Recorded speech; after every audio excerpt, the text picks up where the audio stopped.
This lesson will be a quick review of some of the diagrams we've drawn in class with respect to atoms and light.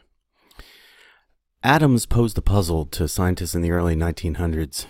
They knew at the time that light was an electromagnetic wave, and it could be generated by any charged particle sort of in motion, and that would generate an electromagnetic wave. But the way they understood atoms, they thought that electrons were in motion around the nucleus of the atom, so electrons should be producing light. And if they produced light, they would be losing energy. As they give off energy as light, the electron itself would lose energy, and it would then spiral down and crash into the nucleus. In other words, the way they understood atoms shouldn't exist. But clearly atoms did exist. They are stable. So the early 1900 idea of atoms had to be revised.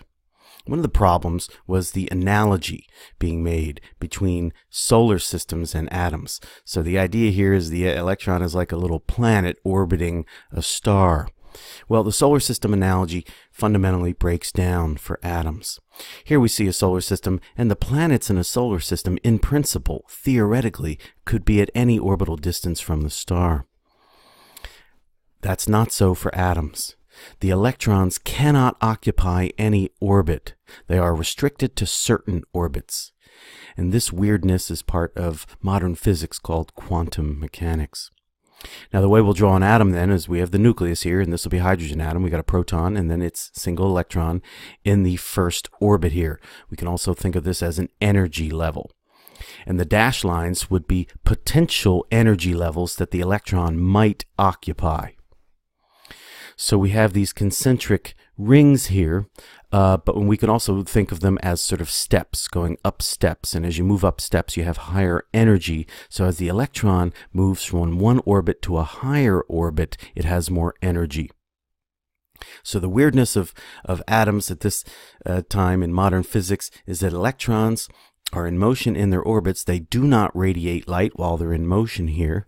And they are restricted to certain orbits. The electron cannot occupy an orbit in between these two energy levels. But however, we will see electrons can move between these energy levels, and that movement is associated with light.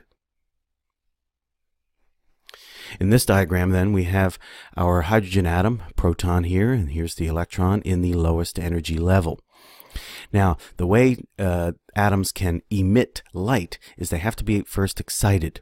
How do you excite an atom? You can heat up the atoms so they collide with each other, and the collisions can bump electrons to higher orbits. When an electron jumps back down, it loses that extra energy and emits that energy as light of a certain wavelength.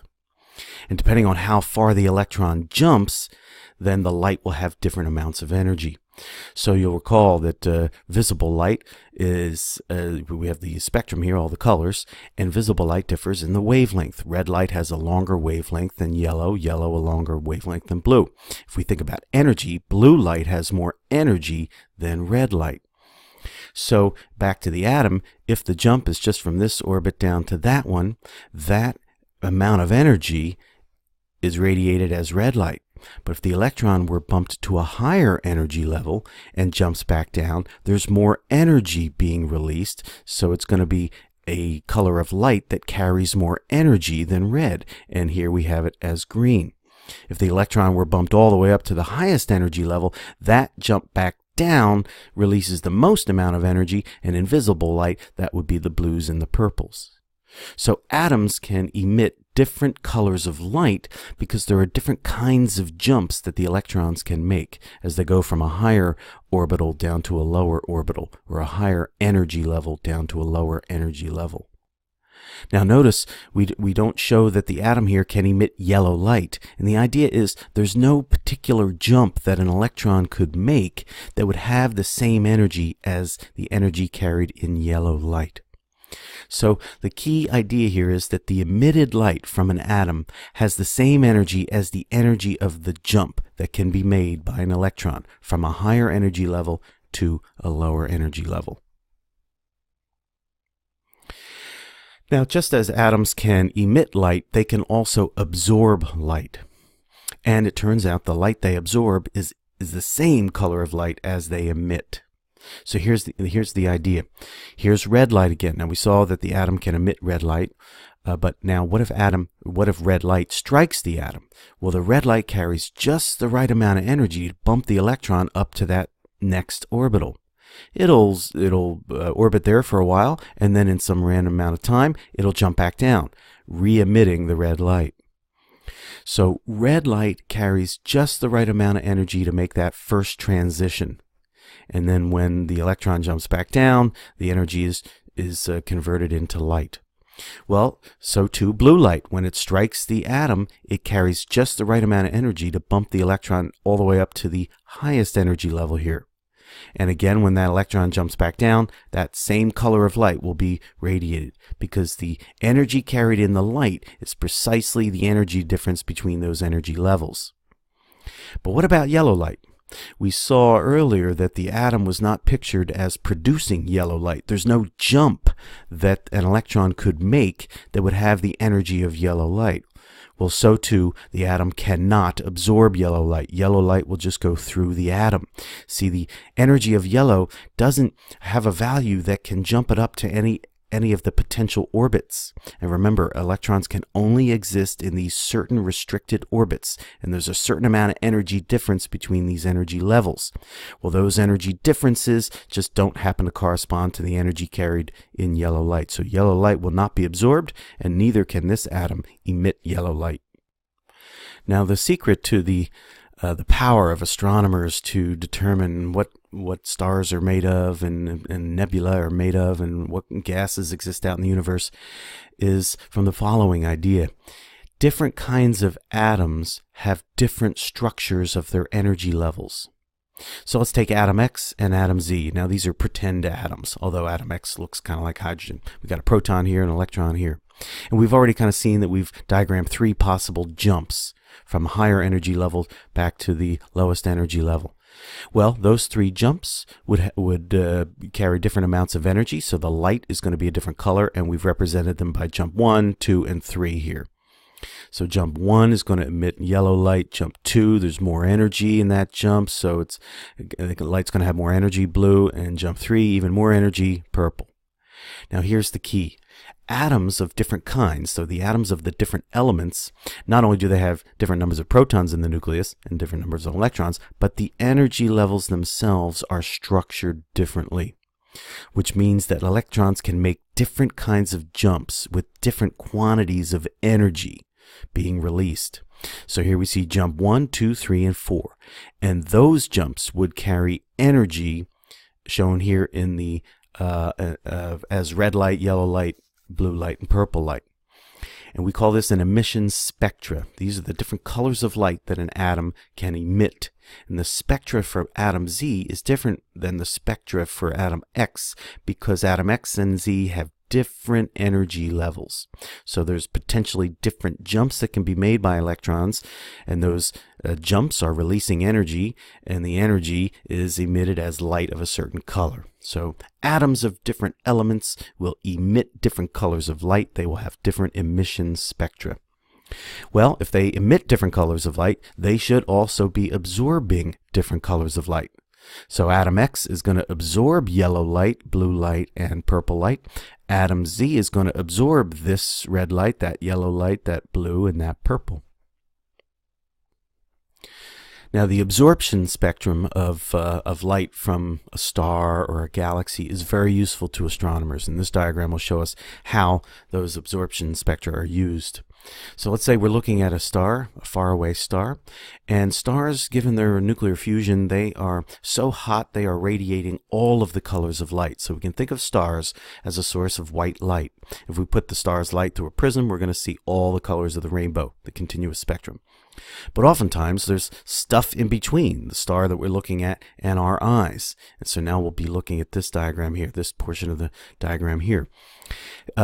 As we collect the star's light, if it passed through any kind of other stuff, could be gas or dust here, well then the atoms that make up that cloud are going to be absorbing certain colors of the white light. And we will then see that absorption as dark lines. It's the missing light that was absorbed by the atoms in this cloud. So let's imagine it was hydrogen, for example. if this cloud were hydrogen, then all the white light's going to go through this cloud, but some of the colors will be absorbed. And we saw, let's pretend it was this atom here, so we'll say that the red will be absorbed and the blue will be absorbed, but not the yellow. Well, so we can imagine then the yellow light from the star is going to go right on through. It doesn't get absorbed, and here we then see all the yellow colors on our spectra here, because none of the yellow got absorbed by the atoms here. But some of the red light is going to be absorbed, and so we see a line in the red region of the rainbow here. And so that dark line means that the atoms here have subtracted out. They've absorbed some of that light, so we see less of that red light at that particular wavelength. Likewise, some of the blue light got absorbed. So maybe here's the blue band here. So if this pattern of dark bands here, the absorption lines, if it matches a certain element, then we infer that the cloud is made of that element. So this might be the pattern that we see for hydrogen, so we infer that the cloud is made of hydrogen. Now let's remember though that when the gas here is absorbing certain colors, in time those atoms are going to re-radiate that same color in all directions. If we happen to be over here collecting the light from the cloud of gas here, then we would see the emission spectra for those atoms in the cloud. But more often, astronomers are dealing with absorption spectra. But the useful thing is, it doesn't matter if you're looking at dark bands in a certain pattern or the bands of light in a certain pattern, the two are the same. So if this cloud of gas is hydrogen, then the dark bands are going to be in the same pattern as the emission spectra for hydrogen.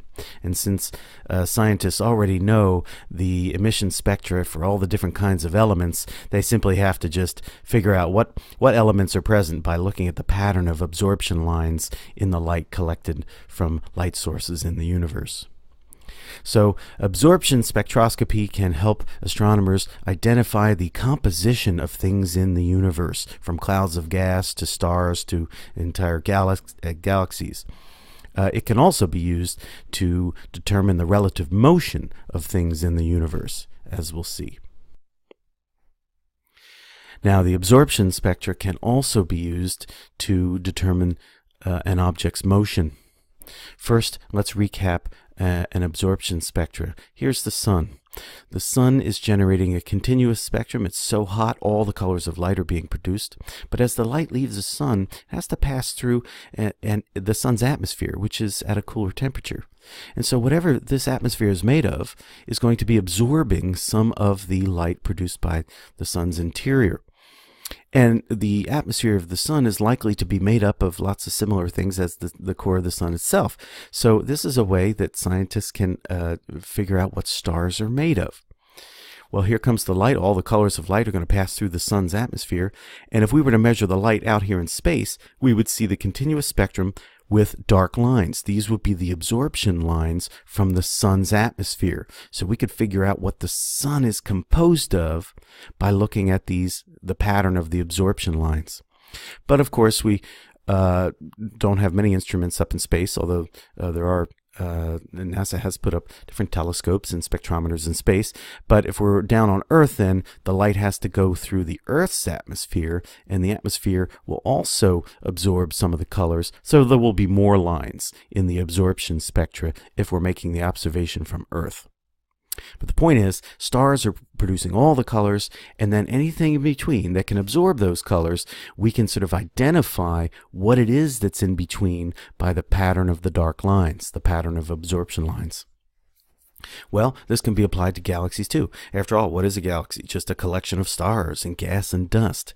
So for the Andromeda galaxy that's 2.5 million miles away, the light from the Andromeda galaxy is light coming from stars.